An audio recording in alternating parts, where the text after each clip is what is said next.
Good evening and thanks for joining us. I'm Mike Gonzalez. And I'm Nadine Woodward. Spokane's medical examiner says a woman found shot to death last January was the victim of a homicide. Up until now, forensic pathologists were uncertain if Kim Schmidt took her own life or if she was in fact murdered. Now it appears Schmidt's death was staged to look like a suicide to help cover that killer's tracks. KXY4's Jeff Humphrey was at the medical examiner's office today. He has the details.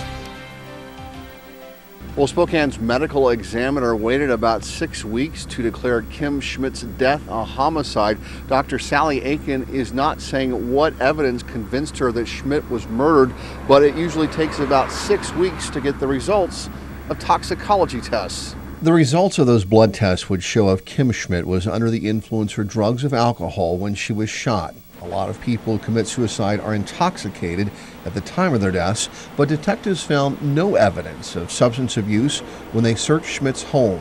This case, from day one with our detectives, from the initial investigation until this point right now, this case has been treated as a homicide. However, Spokane's medical examiner apparently had her doubts, and here's why. Schmidt, a single-parent mother, was discovered January 1st inside her Windermere area residence. She was found on her bed with a close-contact gunshot wound to the right side of her head.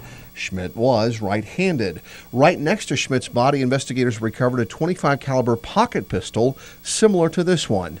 Detectives might have accepted Schmidt's death as a suicide if not for the fact that a lamp cord had been draped across Schmidt's body after the fatal shot was fired. We need to gather as much evidence as we can. We have to make sure and be extremely thorough from A to Z in these cases. We can't leave any stone unturned. And that includes shipping some of that evidence here to the Washington State Patrol Crime Lab. This is where scientists are looking for the killer's DNA on samples taken from Schmidt's body as well as her bed.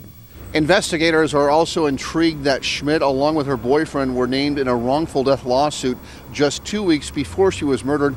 That boyfriend, accused of allowing one of his diving students to drown, is a person of interest in this case. Reporting at the medical examiner's office, Jeff Humphrey, KXLY4.